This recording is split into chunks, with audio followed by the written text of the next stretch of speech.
Bu səhvə şirkət daxilində yeni maliyyə əməliyyatı yaratmaq üçündür.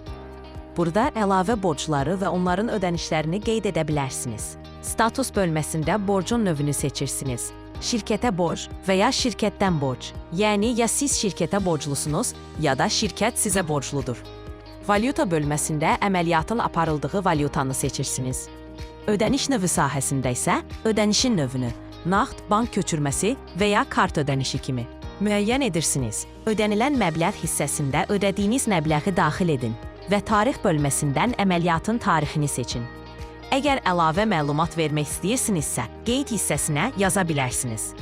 Bütün məlumatları daxil etdikdən sonra təsdiqlə düyməsini sıxaraq əməliyyatı sistemə əlavə edin.